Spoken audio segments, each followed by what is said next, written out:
કચર કચર કચર કચર ખાવાનું છે હવે.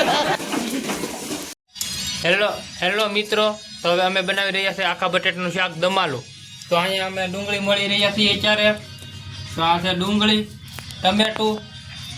ટમેટું છે, ટમાટર, લીલા મરચાં. અને વિડીયોમાં આગળ બન્યા રહીજો. જો આ ડુંગળી છે આવી રીતે કાપવાની થશે તમારે. આ છે ખાંડેલી શીંગ.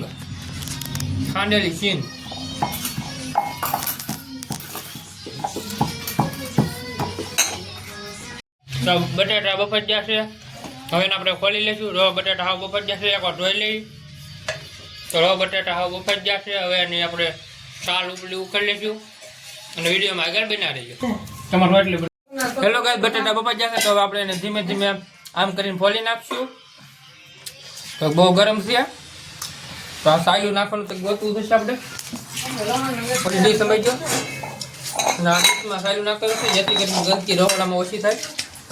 તો હાલો બટાટા ફોલી નાખીએ. નીતિનભાઈ જો અમારા ધોળી નાખ્યું. આવા બે તો તમને ગમે ના લાવના બે મળે જ તે એક ઉથલું પાછળ કરવાવાળા. તો વિડીયોમાં આગળ અમારા હવે આ બટાટા બફાઈને ફોલાઈને ચાર થઈ જશે. પછી આવડી આવશે ખાંડેલી શીંગ, કાપેલા મરચા, ટમેટા કાપેલા, ડુંગળી કાપેલી, લાલ મરચું, રાઈ, હળદર, જીરું, રાઈ. જીરું એક બાકી છે, એ લેવા જવાનું છે, હમણાં આવી જશે. તો હવે આપણે તેલ લેવું કરીને આપણો વિડીયો શરૂ કરી દઈશું. તો હાલો હવે આપણે ગેસ ચાલુ કરી દીધો છે. તો એની ઉપર મૂકી દઈશું તપેલું. એમાં આપણે 3 પાવડા તેલ નાખી દેવું. 4 પાવડા તેલ નાખી દેવું એમાં. 1 2 3 અચ્છા. હવે એને ઘડી ગરમ થવા દઈશું. તો ચાલો આપણે જોઈ લેવું તેલ આવી ગયું કે 2-3 ધાઈ નાખ્યું. તો આપણે ગેસ ધીમો કરી દેવું આપણે. તો તેલ આવી ગયું છે હવે. તો હવે રાઈ ફોડી લેવું. અહીં થોડું ઓછું તેલ આવ્યું છે. ચમચો લઈ લેવું. હલાવશું પછી રાઈ ફોડી જાય.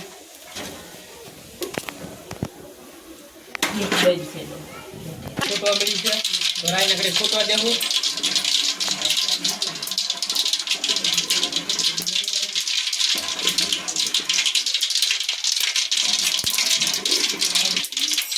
હવે આપણે જીરું નાખી દેવું. જીરું નાખીને હવે ગરમ મસાલો નાખી દઈશું. ગરમ મસાલો,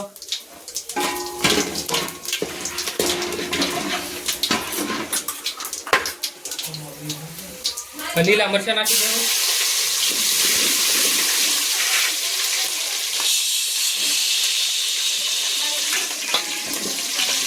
ડુંગળી,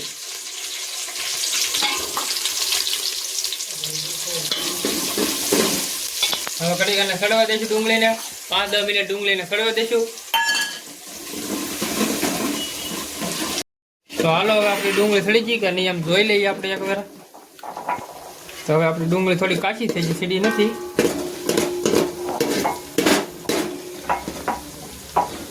સડી ગઈ છે ડુંગળી તો. હવે એમાં નાખી દઈશું લાલ ટમેટા. આ ટમેટા છે એને નાખી દઈશું આપણે. હલાવી લઈશું પછી.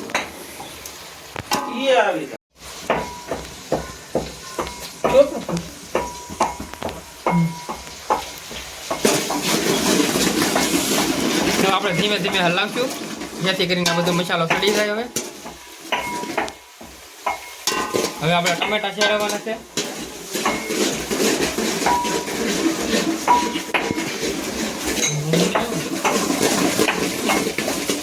કચર કચર કચર કચર ખાવા મળ્યું છે હવે.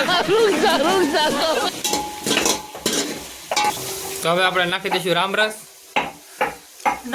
નમક, હળદર,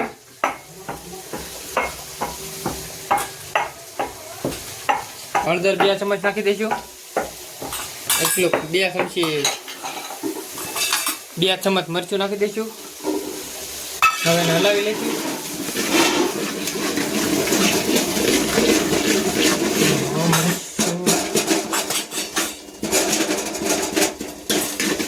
આપણે પેલા લીલા મરચાં નાખેલા છે એટલે આપણે જોવે પ્રમાણે મરચું નાખ્યું.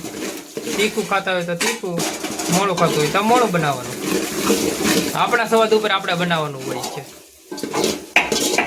બીજા કે એવું નહીં બનાવવાનું. આપણને ભાવે એવું બનાવવાનું, આપણે ખાવું એ જ બનાવવાનું. કોકનો ખારો સ્વાદ હોય, કોકનો તીખું ખાતા હોય, કોક મોળું ખાતા હોય, એટલે આપણને ભાવે એવું બનાવવાનું. બીજું આપણે શું કહીએ છીએ એમાં? તો વિડીયોને લાઈક, શેર અને સબસ્ક્રાઈબ કરી 2-3 જણાને, 2 વ્યક્તિને શેર કરો, જેથી કરી અમે આવીને આવી પ્રગતિ તમારા સુધી પહોંચાડતા રહીએ. ગરમ મસાલો આપણે બાકી રહી ગયો એ ઉપર નાખી દેવું. હવે હલાવી લઈશું.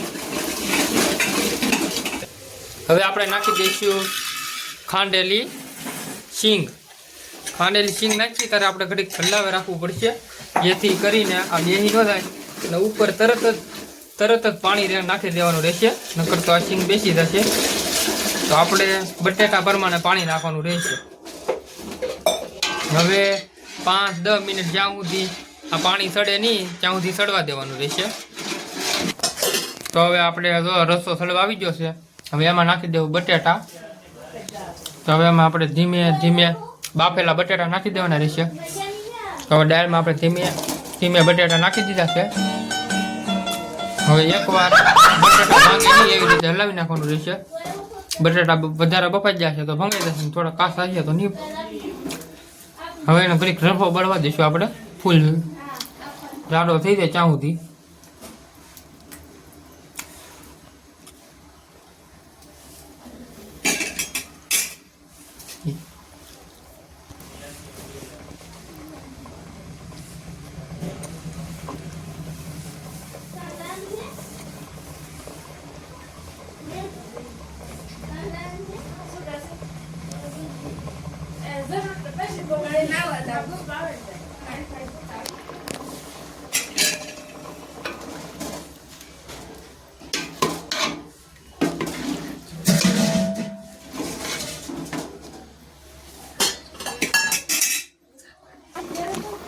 તો હવે આપણે ઉપરથી લીલા ધાણા નાખી દઈશું. શાક બનવા આવી ગયું છે.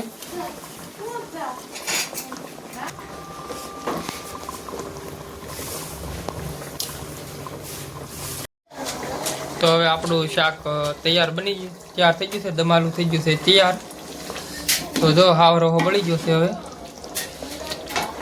આ છે આપણું દમાલું.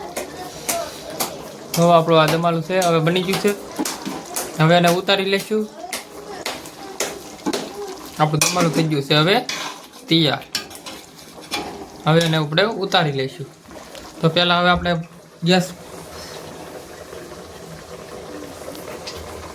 ગેસ બંધ કરી દઈશું. આપણે પહેલાં કરી દઈશું ગેસ બંધ. હવે એને આપણે ઉતારીને ઘરમાં મૂકી દઈશું.